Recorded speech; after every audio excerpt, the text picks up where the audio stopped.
अमीर बाप की बेटी गरीब लड़के के दिल से खिलौने की तरह खेलती रही। वो हंसती रही, वो सहता रहा और हर बार अपनी मोहब्बत को मजबूरी समझता रहा।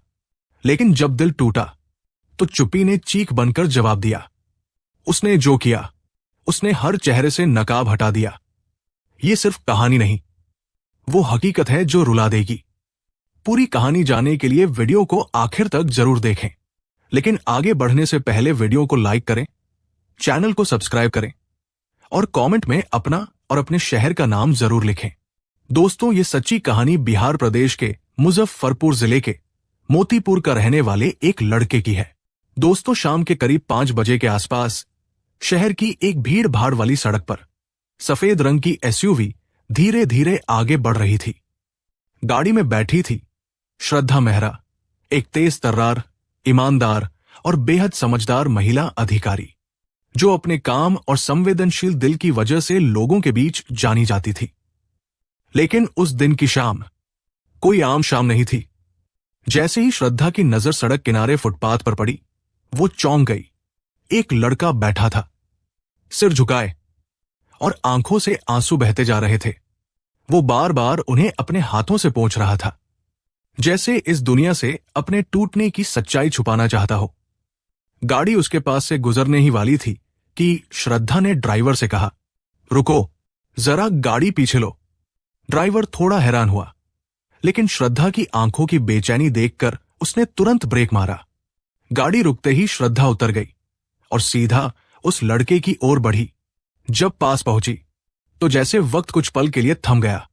श्रद्धा की आंखें भर आई और उनके मुंह से बस निकला, आरव, तुम यहां इस हालत में रो क्यों रहे हो? वो लड़का चौंक कर सिर उठाता है। पहले तो कुछ बोल ही नहीं पाता, लेकिन जैसे ही उसने श्रद्धा को सामने देखा, उसके अंदर का तूफान फूट पड़ा। वो बिल्कुल एक बच्चे की तरह बेसुध होकर रोने लगा। कोई कंट्रोल नहीं था, बस आंसू थे, सिसकियां थी और एक टूटा हुआ दिल था। श्रद्धा वही फुटपाथ पर उसके पास बैठ गई। उसके कांपते कंधे को थामते हुए बोली, आरव, मैं हूं ना, कुछ तो बताओ, आखिर हुआ क्या है तुम्हारे साथ? और फिर आरव की टूटी, डरी और कांपती आवाज बाहर आई, मैम, कभी सोचा नहीं था कि सच्चे और ईमानदार होने की सजा इतनी भारी पड़ेगी। आरव ने आंसू पोंछे, थोड़ी देर चुप रहा, फिर कांपती आवाज में बोलना शुरू किया, मैडम, मैं बिहार के मोतीपुर गांव से, बहुत छोटा सा गांव है जहां आज भी लोग एक वक्त की रोटी के लिए मेहनत करते हैं। घर में सिर्फ मां है और मेरी छोटी बहन। पापा 2 साल पहले गुजर गए, हार्ट अटैक से। तब मैं ग्रेजुएशन कर रहा था, बस 1 साल बाकी था। लेकिन जैसे ही पापा गए, पूरे घर की जिम्मेदारी मेरे कंधों पर आ गई। बहन की उम्र शादी लायक हो रही थी और मां की तबीयत अक्सर बिगड़ती रहती है। ऐसे में मैंने पढ़ाई छोड़ दी और नौकरी की तलाश में निकल पड़ा। श्रद्धा एकदम शांत थी, बस उसकी आंखों में देख रही थी। आरव ने आगे कहा, कानपुर इसलिए आया क्योंकि यहां सुन रखा था कि काम ज्यादा मिलता है। लेकिन जिस भी दुकान, होटल या रेस्टोरेंट में गया, सबने कपड़ों पर ध्यान दिया, मेरी बातों पर नहीं। हर किसी ने कहा, तेरे जैसे लड़के को कौन काम देगा? किसी ने मेरा गांव देखा, किसी ने मेरे कपड़े, लेकिन किसी ने मेरी मेहनत या ईमानदारी नहीं देखी। एक दिन मैं पहुंचा एक बड़े रेस्टोरेंट में, नाम था तान्या फूड जोन, और वही मेरी किस्मत का पहला बड़ा इम्तिहान होना था। जैसे ही अंदर गया, वहां के स्टाफ ने हंसना शुरू कर दिया। कोई बोला, ये क्या पहन रखा है? कोई बोला, भाई पहले पैंट बदल फिर रिज्यूमे देना। और मैं बस सिर झुकाए खड़ा रहा। मैंने सिर्फ इतना कहा, मुझे एक मौका चाहिए, बस एक। और तभी एक आवाज आई, तुम्हें सच में काम चाहिए? मैंने देखा, एक लड़की मेरे सामने खड़ी थी, सुंदर, कॉन्फिडेंट, और उसके चेहरे पर कुछ ऐसा था जो डर और अपनापन दोनों साथ लेकर आया। वो थी तान्या मल्होत्रा, रेस्टोरेंट की मालकिन, अमीर बाप की इकलौती बेटी। सब उसे मैम कहते थे। पहली बार किसी ने मेरी बात सुनी थी। वो मुझे सीधे अपने ऑफिस में ले गई। श्रद्धा अब पूरी तरह आरव की कहानी में डूब चुकी थी। तान्या मैम ने मुझे कुर्सी पर बैठाया, पानी दिया और पूछा, कहां से हो, क्या करना चाहते हो? मैंने सब बता दिया, पापा की मौत, बहन की शादी, घर की हालत। वो चुपचाप सुनती रही। फिर उन्होंने कहा, तुम्हें अगर नौकरी चाहिए तो पहले एक छोटा सा टेस्ट देना होगा। उन्होंने मुझे 5,000 रुपए दिए और कहा, ये मेरी एक दोस्त को जाकर दे आओ, और ये रहे किराए के 100। बस जाकर लौट आओ। बिना गलती किए मैंने पैसे संभाले और निकल गया। लेकिन मुझे क्या पता था कि तान्या मैम खुद अपनी गाड़ी में मेरा पीछा कर रही है, ये देखने के लिए कि मैं ईमानदार हूं या नहीं। मैंने रास्ता पूछा, ढूंढा और आखिरकार उस पते तक पहुंचा। वहां तान्या की दोस्त मिली। मैंने उन्हें पैसे दिए और वापस चला आया। जैसे ही ऑफिस पहुंचा, तान्या मुस्कुराई और बोली, तुम पास हो गए, अब ये नौकरी तुम्हारी है। 15,000 रुपए की नौकरी, रहना खाना फ्री, और सबसे बड़ी बात, इज्जत। आरव की आवाज में हल्की राहत थी। मैडम, उस दिन पहली बार लगा था कि भगवान ने मेरी सुन ली है। नौकरी मिलते ही जैसे जिंदगी को दोबारा सांसें मिल गई थी। आरव ने श्रद्धा की तरफ देखा और थोड़ा मुस्कुराया। मैं दिन रात मेहनत करता, खाना पीना रेस्टोरेंट से था और हर महीने पूरी तनख्वाह घर भेज देता। मां और बहन दोनों बहुत खुश थी। बहन कहती, भैया अब तो हमारी शादी की चिंता नहीं रही, और मैं अंदर ही अंदर भगवान का धन्यवाद करता। लेकिन धीरे धीरे कुछ चीजें बदलने लगी। काम के बाद तान्या मैम मुझसे ज्यादा बात करने लगी। पहले सिर्फ काम ठीक से कर रहे हो पूछती थी, अब पूछने लगी, खाना खाया, थक गए हो? शुरू में तो मुझे लगा शायद मैं गलत सोच रहा हूं, लेकिन उनकी आंखें, उनका लहजा कुछ अलग था। एक दिन रात को 9 बजे उनका फोन आया, आरव फौरन मॉल पहुंचो। मैं थोड़ा घबरा गया, पूछा, सब ठीक है? तो वो बोली, तुम्हें मेरे साथ एक पार्टी में चलना है। मैं मॉल पहुंचा तो उन्होंने मेरे लिए महंगे कपड़े खरीदे, शर्ट, पैंट, जूते, और कहा, तुम अब किसी स्टाफ जैसे नहीं, मेरे बराबर लगोगे। मैं कुछ समझ नहीं पाया, लेकिन उनके साथ पार्टी में गया। वहां बड़े बड़े लोग थे और उन्हीं में से एक थी श्रद्धा मैम, यानी आप। श्रद्धा की आंखों में हल्की मुस्कान थी, लेकिन वो अब और भी गंभीरता से सुन रही थी। आपने मुझसे बात की, मेरी बातें सुनी और डांस के लिए कहा। मैं थोड़ा झिझका, लेकिन आपने हिम्मत दी और मैं मान गया। उस दिन मुझे लगा था कि शायद मेरी किस्मत बदल रही है, लेकिन किस्मत अगर जल्दी बदल जाए तो वो अक्सर कुछ छुपा कर लाती है।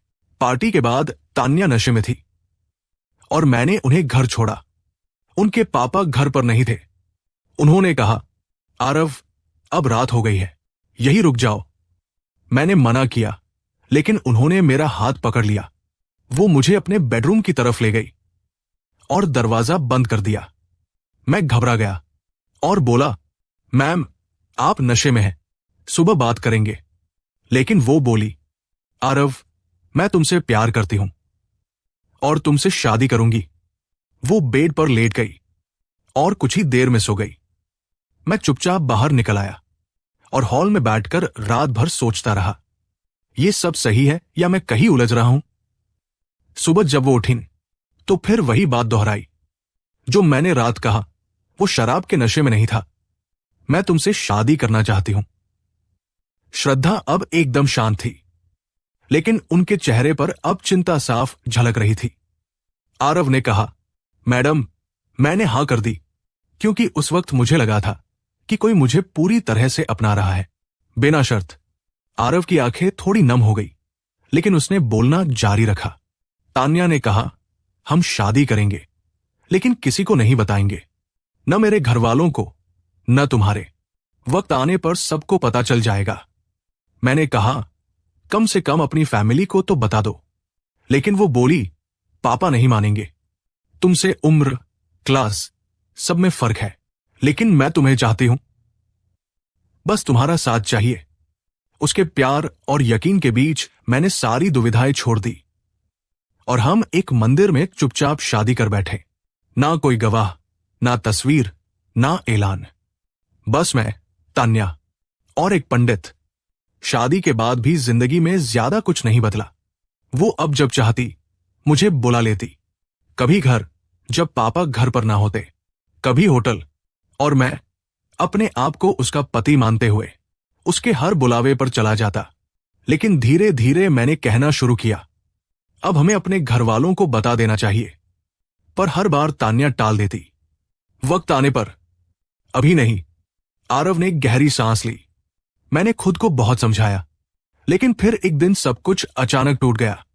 एक दिन मैं रेस्टोरेंट में काम कर रहा था और तभी तान्या के पापा सीधे ऑफिस में आए। वो बोले, तान्या, मैंने तुम्हारे लिए एक बहुत अच्छा लड़का देखा है, अमीर घर से है और अगले महीने तुम्हारी शादी उसी से होगी। ये सुनकर मेरा तो खून जम गया।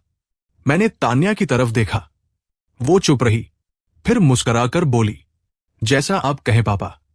पापा चले गए और मैं तान्या से पूछने लगा, तुमने ऐसा कैसे कह दिया? हम तो शादीशुदा हैं।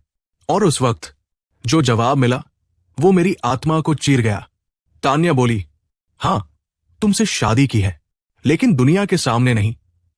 तुम मेरे अपने हो, लेकिन छुपे हुए मैं उस लड़के से भी शादी करूंगी और जब जी किया तुम्हें भी बुला लिया करूंगी। श्रद्धा की आंखें हैरानी और गुस्से से भर चुकी थी। आरव की आवाज अब कांपने लगी थी। मैंने विरोध किया, कहा, यह गलत है। तो तान्या बोली, अगर जुबान चलाई तो मैं हमारी शादी के फोटो वायरल कर दूंगी और एक गरीब लड़के को जेल में डलवाना मेरे लिए मुश्किल नहीं। उस दिन मैं ना पति रहा ना इंसान, बस एक खिलौना बनकर रह गया। आरव कुछ देर तक चुप रहा। उसकी आंखों में कई सवाल थे और आवाज कांप रही थी। फिर उसने धीरे से कहा, मैम, आज जब ये सब बर्दाश्त नहीं हुआ तो मैं चुपचाप सब कुछ छोड़कर इस फुटपाथ पर आ बैठा, जहां से कभी नौकरी मांगने आया था और आज यही बैठकर अपनी किस्मत को कोस रहा था। क्योंकि ना किसी से कुछ कहने की हिम्मत थी, ना किसी से नजर मिलाने की, बस अपने आंसुओं को छुपाकर रोता रहा था। क्योंकि मुझे अब समझ नहीं आता कि आखिर मेरी गलती क्या थी। मैंने तान्या से सच्चा प्यार किया, शादी भी की, लेकिन बदले में क्या मिला? ब्लैकमेल, अकेलापन और ताने। वो अपनी दुनिया में खुश है, अपने पति के साथ महंगे कपड़ों, गाड़ियों और पार्टियों में, और मैं उसके लिए एक खिलौना बनकर रह गया हूं। मुझे वो जब चाहती है बुला लेती है और जब चाहती है खेलकर भुला देती है। आज मैं थक गया था मैम, भीतर से पूरी तरह से टूट चुका था और अब तो जीने की वजह भी नहीं बची थी। पर तभी आरव श्रद्धा की तरफ देखता है। उसकी आंखों में एक हल्की सी चमक उभरती है। पर तभी आप आ गए मैम। आपने मुझे देखा, रोका और सुना, वरना इस शहर में किसी को क्या फर्क पड़ता कि एक लड़का फुटपाथ पर बैठा रो रहा है।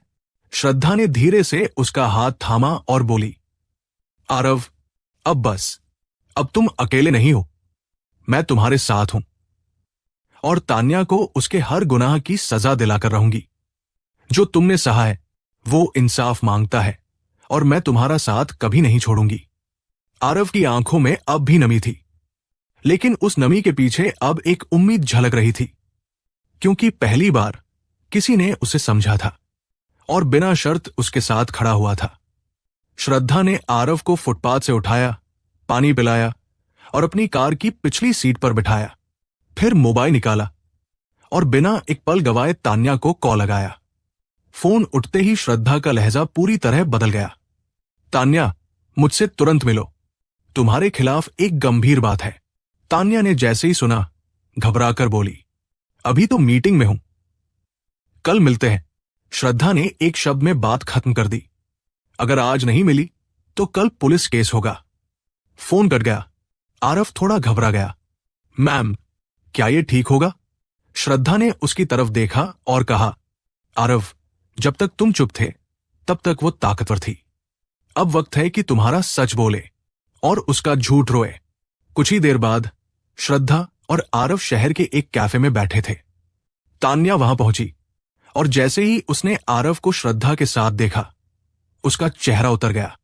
श्रद्धा ने बिना वक्त गवाए एक फाइल टेबल पर रखी। तुम्हारे सारे मैसेज, कॉल रिकॉर्ड्स और आरव का स्टेटमेंट इसमें है। अगर अभी और इसी वक्त तलाक के पेपर्स पर साइन नहीं किए तो अगला दरवाजा पुलिस स्टेशन का होगा और तुम्हारा नाम वायरल। तान्या कुछ देर तक चुप रही, फिर धीमे से बोली, ठीक है, मैं साइन कर रही हूं। उसने साइन किए, पेपर्स आरव की तरफ बढ़ाए और कहा, अब जाओ, अपनी आजादी के मजे लो। आरव ने कागज थामे, कुछ नहीं कहा, बस अपनी आंखों से तान्या को साफ कर दिया। अब यह रिश्ता नहीं रहा। तान्या वहां से निकल गई और श्रद्धा ने आरव की तरफ देखा। आरव, आज से तुम आजाद हो और आज से तुम्हारी नई जिंदगी शुरू होती है। तलाक के पेपर थामे आरव कैफे से बाहर निकला, लेकिन आज उसकी चाल में कुछ और था।